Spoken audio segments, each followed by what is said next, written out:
Now the latest ITV News, it's Wales at 6 with Jonathan Hill.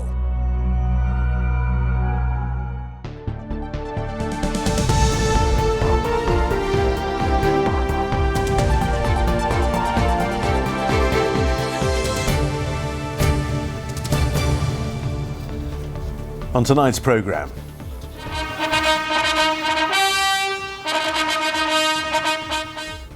the Queen opens the Welsh Parliament for its 6th term, and amid the pomp and ceremony, a very special moment for the man chosen to carry the mace. Never dreamt of it, never dreamt of it. I wish my mum was alive to see the day. She would have been so proud of that. Plus, the wrecking ball moves in now that the residents have moved out of Wales' most polluted street. And pitching in, the Rugby club doing its bit to promote safer streets for women.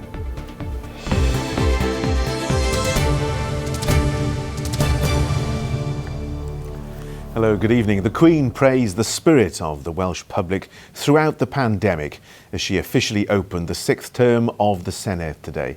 It's the first time in 5 years that Her Majesty has visited Wales, and the first time since the loss of her husband, Prince Philip. The event was due to take place following the election in May, but was delayed due to coronavirus restrictions. Well, our political editor Adrian Masters has been following today's proceedings and joins us now live from the Senedd this evening. Adrian. John, in some ways this royal opening was very familiar, in others very different. I say familiar because this is the 7th time that the Queen has taken part in a ceremony of one kind or another to do with the Assembly as it was, now the Welsh Parliament. What was different? As you mentioned, it's the first time that the Queen did this without Prince Philip. Also seeing the Senedd chamber full for the first time since March 2020. So lots of things to take in. All cynicism aside, this event was symbolic and said a lot about the significance of the significance of it for the Welsh Parliament. A day of pomp and ceremony. The military and the musical.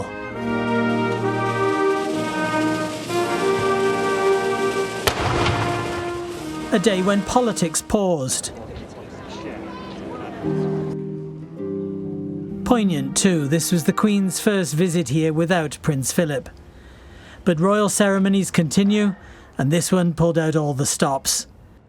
A 21-gun salute. Marching bands. And members of the royal family meeting school children. The Queen's inside now and will be making a speech in the chamber as she has after every Welsh election for the last 22 years. Some people in Welsh politics after those 22 years are still a bit suspicious of this institution. Not the Queen though. In previous speeches she's spoken about how fundamental a part of British democracy the Welsh Parliament is. The Welsh people have much to be proud of, and over the next 5 years I am sure you will continue to be inspired by their indomitable spirit, as you represent the interests of Wales and its people. After that, more mingling, more meeting, more music. Before it was time for the Queen to go. In the lift. Not so much the royal ascent as a royal descent. The Llywydd was in charge of things today, not a political supporter of the monarchy, but she does think this was important. This Parliament is opened by the head of state, as is the Scottish Parliament and the UK Parliament, and therefore we're all equal in that respect, and that's important to me and I think all members. The First Minister also is not a monarchist, but he too values the ceremony. This is the first Welsh Parliament that will have been opened, and the Queen herself made reference to that in what she had to say. So, in the sense that we have a new Senedd elected by 16 and 17-year-olds as well as everybody else, a Parliament with full powers, making decisions on behalf of people of Wales, today just reinforced that and marked it formally. As in other parliaments, the mace is the symbol of the Senedd's authority. Chosen to carry it, a member of the security team. Never dreamt of it, never dreamt of it. I wish my mum was alive to see the day. You know, we lost my mum a couple of years ago, and very proud. She would have been so proud of that. But these were the stars of the show, children from the nearby Mount Stewart Primary School. They told me what they thought of it all. He said hello, and he told us about our homework if they give us a lot. He checked your homework? No, he said, does the teachers give you a lot of homework? And we said, oh yes they do. It was an amazing experience, honestly. It was really fun. It was really an honour. I got them to sing some of what they'd been singing up on the Senedd steps. Something inside so strong. Oh, something inside so strong. You're amazing. I told you they were the stars of the show. When the rest of the royal party left, there were some cheers. Some that were more cynical and think this sort of thing shouldn't happen. But at a time of uncertainty, this bit of our democracy at least got the royal seal of approval.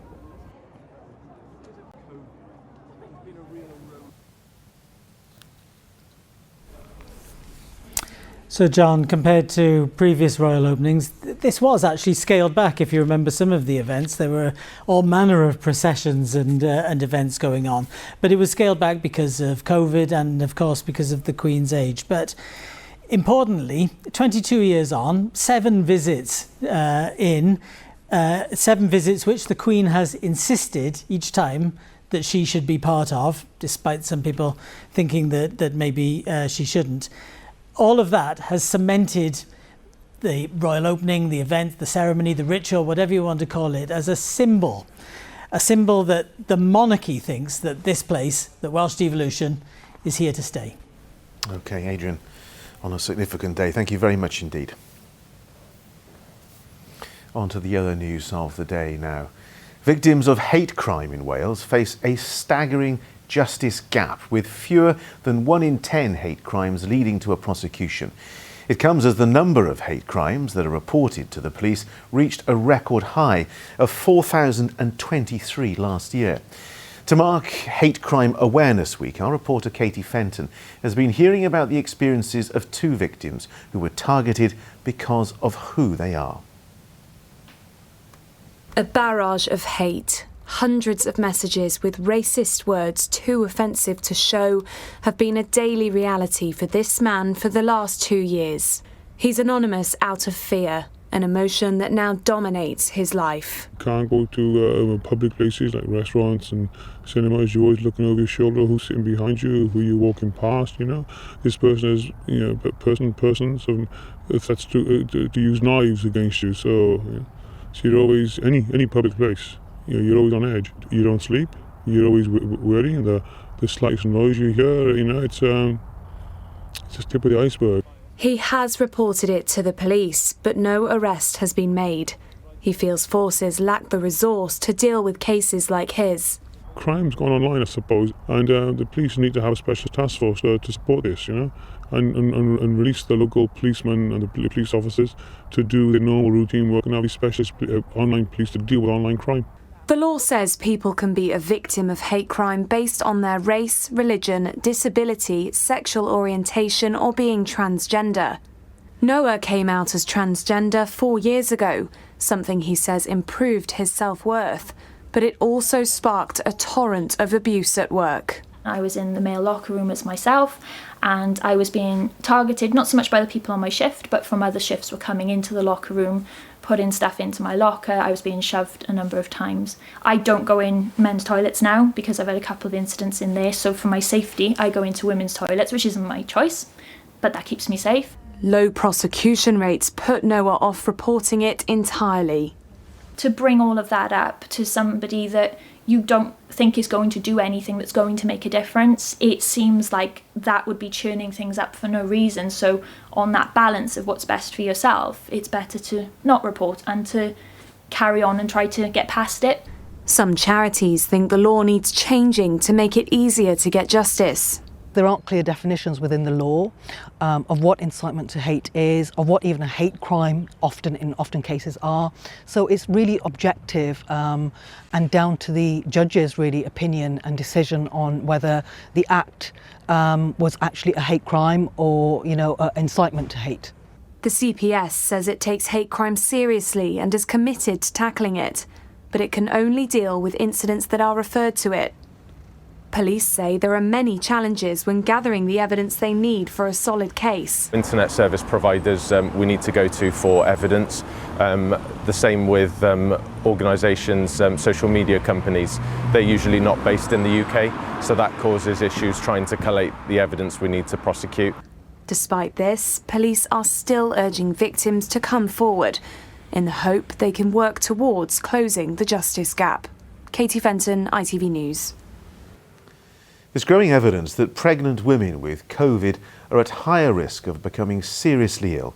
Experts say they're no more likely to catch the virus, but if they do, complications like preeclampsia and stillbirth become twice as likely.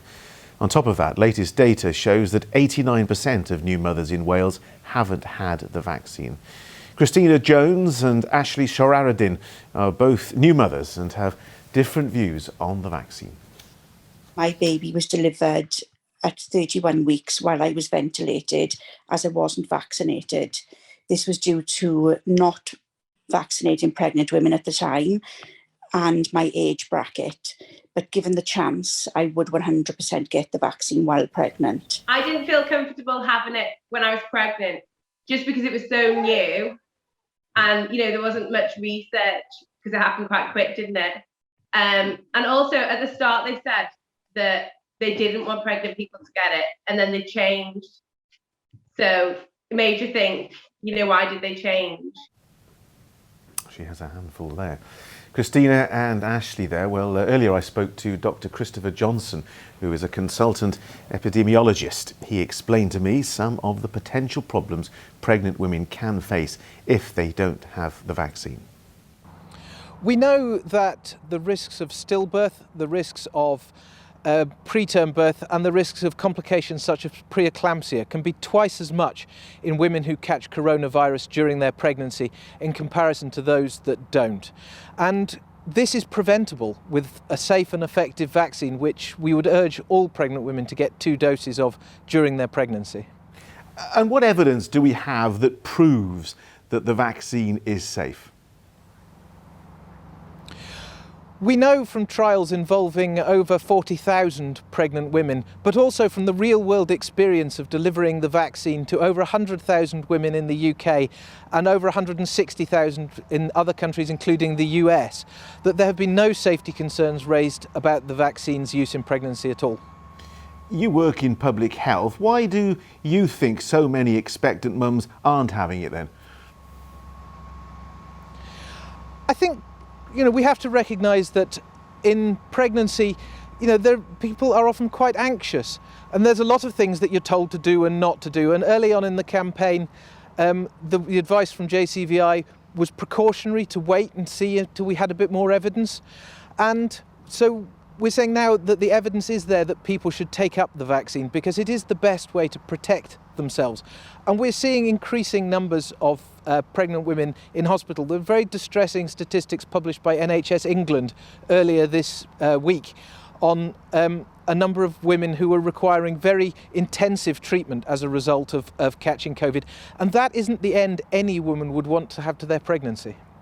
And if you're expecting a baby right now and watching this, and would like some more information, where can people go? I think the most important thing is that you should go to a trusted source. So there's information on our website. There's lots of information available specifically for pregnant women on the website of the Royal College of Obstetrics and Gynecology, or they could ask their GP or their midwife. OK, Dr. Johnson, some great advice there. Thanks very much indeed. Still ahead tonight. Tackling women's safety on the streets. The rugby club determined to change attitudes and... I feel honoured and really delighted, really. I'm chuffed. I'm over the moon, really. A day she'll never forget. Fionn on her chat with royalty.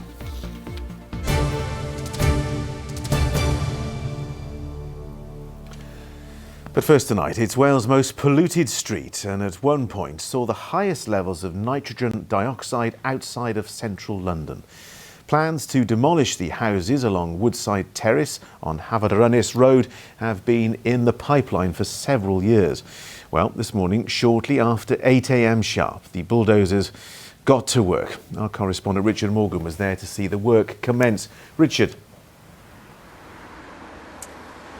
Yes, well, John, as you can see, the bulldozers have been at it all day here just outside Kremlin.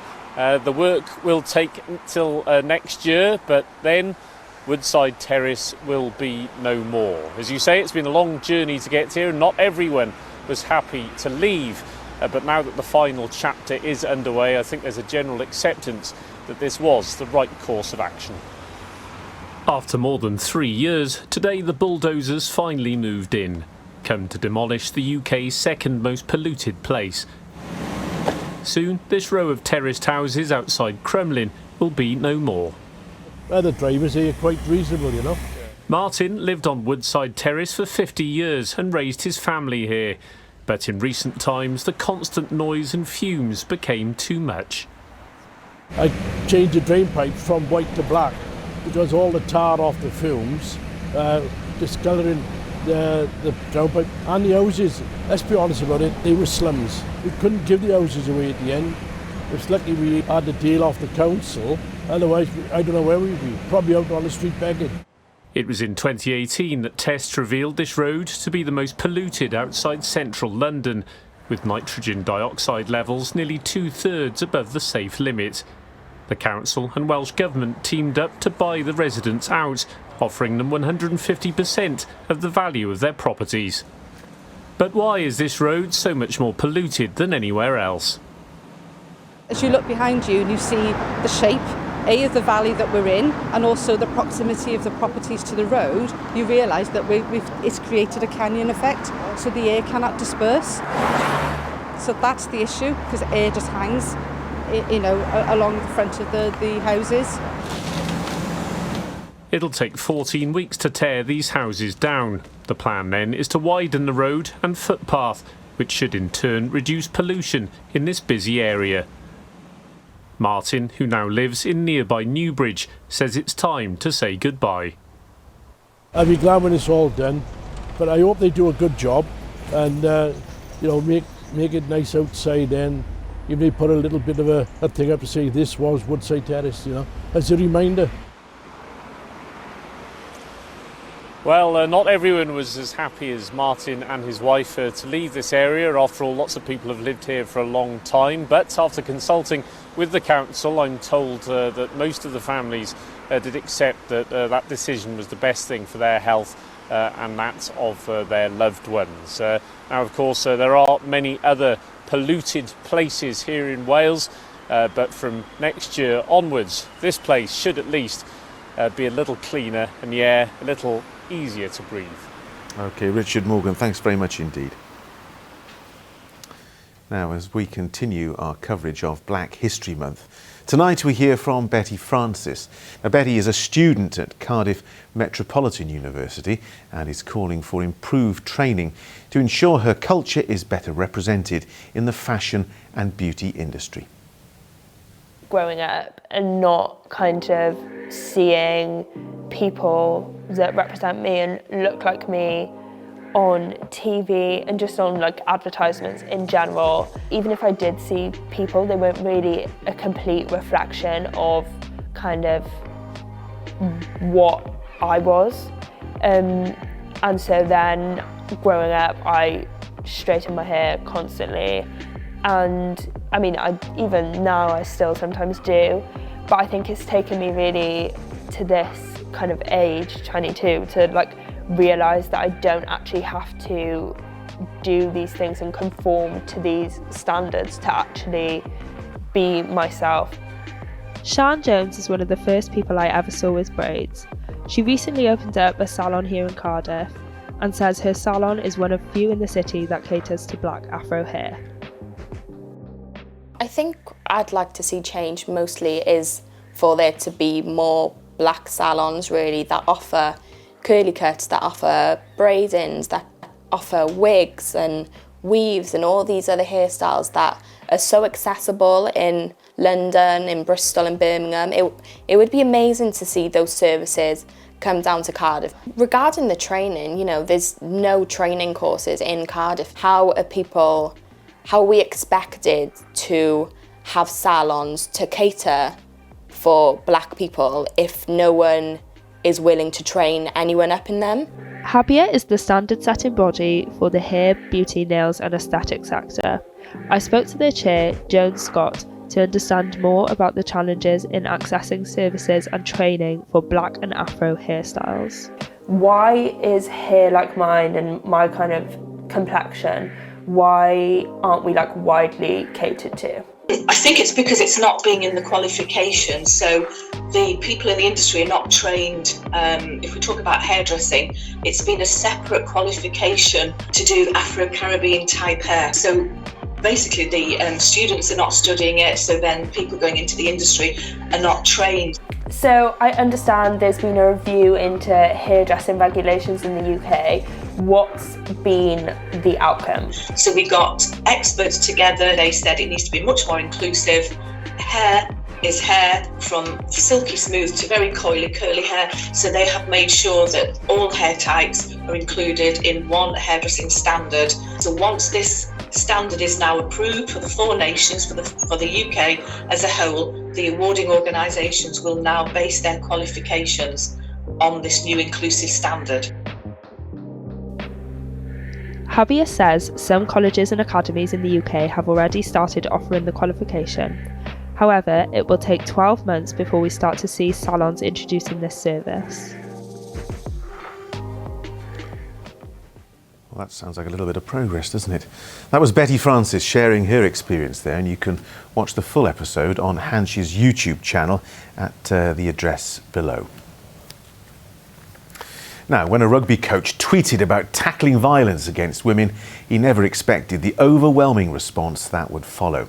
Julian Lloyd from Kidwelly under-15s asked what the club can do to have a positive influence on its players. Thousands of likes and hundreds of comments later, and that information is now being shared with the boys. Dean Thomas Welch joined them for training. A tough session for the boys at Kidwelly RFC. To go with their rugby training, these 14-year-olds are having tough conversations about how they can be better allies to women. It all started with a tweet from their coach, who posed the question: how could he educate his players and stop violence against women? I'm on Twitter, I'm thinking about the boys as well, and I kind of put the 2 and 2 together, and I thought, well, we're in a position to do something here.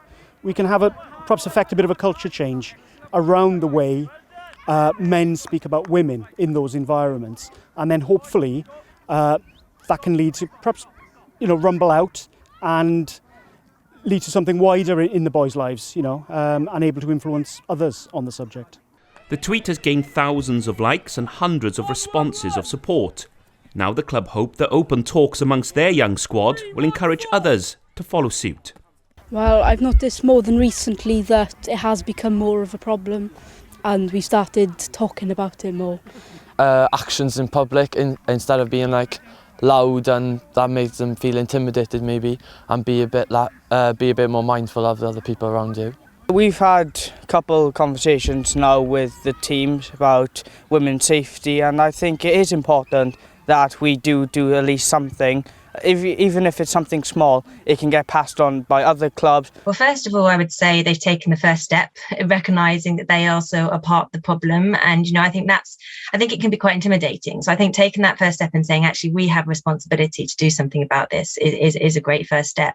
The club say they have received offers of help and are now reaching out to ensure their young lads have the tools to tackle injustice when they see it. We've got a cracking bunch of lads here. They really are a good bunch of lads, and they've surprised me so many times, and there's so many stories of where they've done really good things for other people. But it's just giving them the tools and the confidence to say, look, mate, that's wrong. You don't say that. You don't act in that way. On the field, Kidwelly RFC under-15s are having a good season, losing only one of their games so far. Off the field, they are also looking to make an impact and become a driving force for women's safety. Dean Thomas Welch, ITV News in Kidwelly. You're watching Wales at 6. A reminder of our top story tonight. The Queen praised the spirit of the Welsh public throughout the pandemic as she officially opened the 6th term of the Senedd today. It's the first time in 5 years that Her Majesty has visited Wales, and the first time since the loss of her husband, Prince Philip. Still to come on the ITV Evening News. Coming up in the programme, the NHS under pressure like never before. Waiting times hit record levels. A&Es are packed and GPs overworked. So is a winter crisis on the horizon? Also ahead, immigration rules are relaxed for butchers as ministers try to prevent a mass cull of pigs. Plus Christmas in October, the couple that's lit up their house early for charity. Well, do join me for those stories and more at 6:30.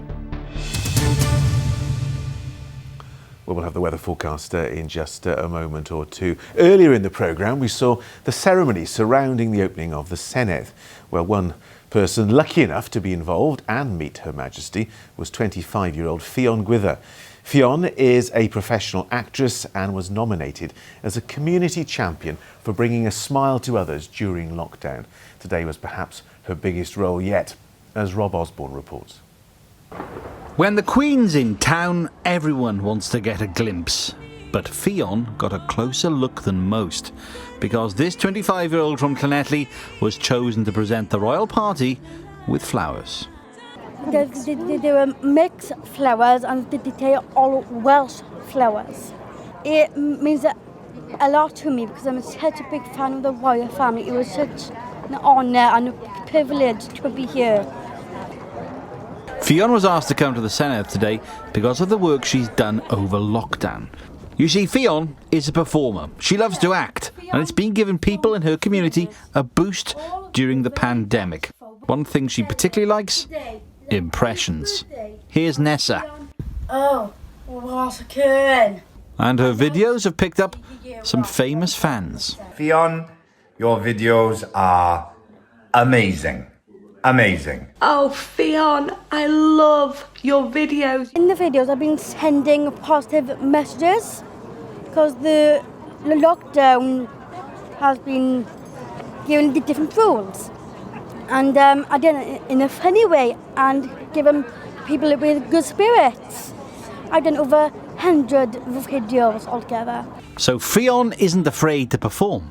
But today, all she needed was the attention of one important person. So, how would Nessa sum up how it went? Cracking job. Well done, Fionn.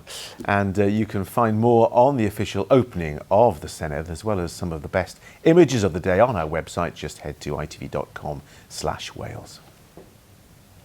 Well, unfortunately, it was, fortunately rather, not unfortunately, it was dry for Her Majesty today, but will the fine weather stay with us for the weekend? Here's Chris Page.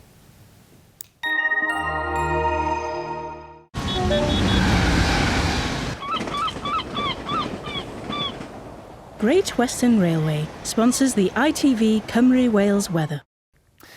Hello there.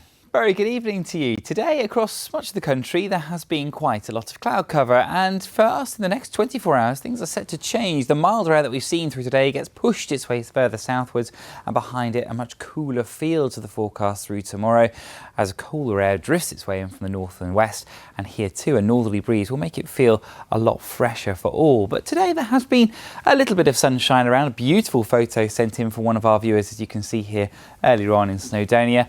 And as we go through the rest of this evening and overnight, we've still got some cloud cover with us. There's a little bit of light rain over the tops of the hills and mountains, but through the second half of the night, we'll start to see that weather front pushing its way southwards, introducing more cloud and also some outbreaks of rain too. But you'll notice it is fairly patchy, gradually fizzling out, and temperatures behind the cold front just about holding up into mid-single figures. It means that we start tomorrow morning then on Friday, a little bit of a damp one for the school run at least, but it will brighten up as we go through the day. More sunshine into the afternoon, still with the winds coming in from a northerly direction, but a much fresher feel to the day. Temperatures struggling just between 12 to 15 degrees Celsius. That's about 59 in Fahrenheit. On Saturday, we've got more cloud, a chilly start to the day. There will also be some light outbreaks of rain across western parts of Wales. Moving in towards Anglesey into the afternoon, the further east you are, though, staying dry, with still some sunny spells and the wind staying fairly light as well. Temperatures in the range of 15, maybe 16 degrees. So yes, turning much cooler and fresher into the forecast for tomorrow. There'll still be some sunshine around for all, some light rain on Saturday and into Sunday, but more unsettled for next week. Bye-bye. Great Western Railway sponsors the ITV Cymru Wales weather. And that's all we have time for. I'll be back with your next update after news at 10. Bye for now.